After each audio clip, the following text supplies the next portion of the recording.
তো আপনারা তো অ্যাবসলিউটলি শেখ হাসিনার স্পিরিটের মধ্যে আছেন বলে মনে হয় অনেক ক্ষেত্রে। আমি উদাহরণ দিতে পারি রিপোর্ট ভাই, আপনি যদি আমাকে ক্ষমা করেন, যে ধরেন চাঁদাবাজির দিক দিয়ে কে কোথায় থাকবে, কে কোথায় কি করবে, এটা দিক দিয়ে সংস্কারের প্রশ্ন, সংস্কারের কথা শুনলেই আপনাদের খারাপ লাগে, কিন্তু সংস্কার খারাপ কি? সংস্কার করলে আপনাদের কি অসুবিধা? আচ্ছা, ধন্যবাদ আপনাকে। আপনার চমৎকার কথা বলেছেন। আপনি যদি খেয়াল করে দেখবেন যে বাংলাদেশে যখন কোনো রাজনৈতিক দলের সংস্কার কথা বলছিল না, তাই না? মানে বিএনপি ছাড়া অন্য কোনো রাজনৈতিক দলের কাছ থেকে আপনি গত 2, 3, 4 বছরে সংস্কার হওয়া উচিত, এই ক্ষেত্রে সংস্কার হওয়া উচিত, ও ক্ষেত্রে সংস্কার হওয়া উচিত, নিশ্চয়ই আপনি সেটা শোনেননি। এবং আপনি নিশ্চয়ই খেয়াল করে থাকবেন, আমার নেত্রী বেগম খালেদা জিয়া কারাগারে যাওয়ার আগের বছরে তিনি কিন্তু একটা প্যাকেজ অফ রিফর্ম তিনি ঘোষণা করেছিলেন, তাই না?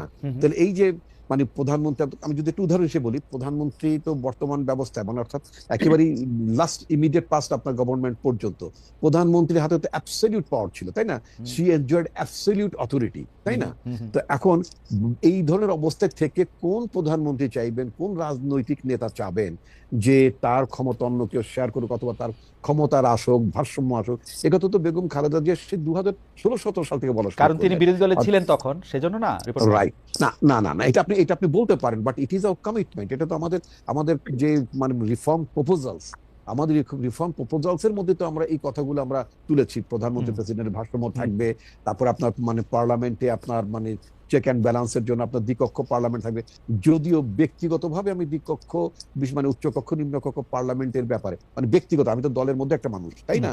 তো সুতরাং আমার নিজেরও তো পছন্দ অপছন্দ থাকতে পারে। তো আমার পছন্দটা হয়তো যারা পছন্দ আমরা করি বা না করি তাদের মধ্যে হয়তো আমি আমি সংখ্যালঘিষ্ঠ হয়তো, হ্যাঁ, কিন্তু আমি ব্যক্তিগতভাবে আপনার উচ্চ কক্ষের ধারণার সাথে একমত নই।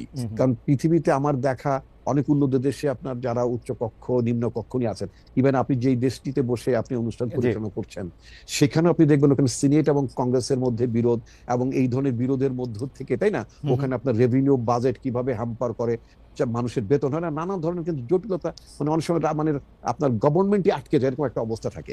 ইভেন আমরা যুক্তরাজ্য এই অবস্থা দেখেছি, তাই না? এইগুলো খুব উন্নত ডেমোক্রেসিতে যেখানে এই ধরনের অচলাবস্থা মাঝে মধ্যেই তৈরি হয়, সেক্ষেত্রে বাংলাদেশের মতো দেশে যেখানে আমরা ডেমোক্রেসিটি প্রপারলি প্র্যাকটিস করি নাই, বা সময় গণতন্ত্রের নামে ক্ষমতা আসার পরেও আপনার সেই, যদি আপনি 72-73 সালের কথা যদি বলেন, ফার্স্ট যখন আপনার সংবিধান তৈরি হলো, সেই সংবিধান অধীনে যে নির্বাচনটা হলো সেখানে তো গণতন্ত্রের আকাঙ্ক্ষার কথাই আপনার উচ্চারিত হয়েছিল। তারপর আমরা কি দেখি না যে সেখানে একটা গণতান্ত্রিক ভাবে একটা নির্বাচিত সরকার বা গণতন্ত্রের প্রতি প্রতিশ্রুতিশীল একটি সরকার কিভাবে আপনার ফ্যাসিবাদী চরিত্র কিভাবে একদলীয় ব্যবস্থা যায়। সুতরাং আমাদের গণতন্ত্রের চর্চাটা কিন্তু নিরবিচ্ছিন্ন না। তারপর আমরা গণতন্ত্রের চর্চার ব্যাপারে আমরা যে খুবই খুবই আপনার কি বলে শ্রদ্ধাশীল, সেটাও কিন্তু আমাদের পাস্ট অ্যাক্টিভিটিতে মনে হয় না, তাই না? রিপোর্ট ভাই, এই ব্যাপারে কিন্তু আমাদের কোনো সন্দেহ নাই। কিন্তু বিএনপি যখন 31 দফার কথা বলেছে, সেই 31 দফাতে কিন্তু আমরা সবাই, আমি যদি বলি আমি ব্যক্তিগতভাবে চমৎকৃত হয়েছিলাম। আমার কাছে মনে হয়েছিল যে এই প্রথম একটা বড় রাজনৈতিক দল অনেকগুলি সংস্কারের বিষয় নিয়ে মাথায় নিয়ে আসছে। কিন্তু এখন যখন বিএনপির ক্ষমতায় যাওয়াটা প্রায় নিশ্চিত বা ক্ষমতার কাছাকাছি তারা নিজেদেরকে দেখতে পাচ্ছে, তখন সংস্কার দেখলে তারা ভয় পাচ্ছে কিনা? বিশেষ করে আপনি দেখেন প্রধানমন্ত্রীর মেয়াদ প্রসঙ্গে আপনারা কথা বলছেন যে না, প্রধানমন্ত্রীর মেয়াদও আপনারা এই 2 বছরেরটা আপনি মানবেন না। এর মধ্যে থেকে অনেক ইফস এন্ড বাটস আপনারা আমি আপনাকে যদি এইভাবে বলি, আমাদের দেশে এখন বর্তমানে প্রধানমন্ত্রী বা পার্লামেন্টের মেয়াদ 5 বছর, তাই না?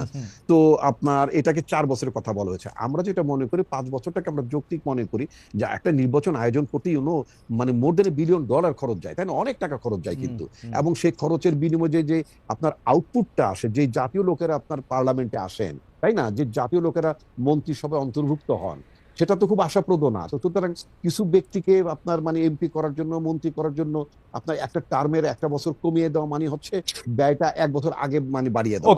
তো আমরা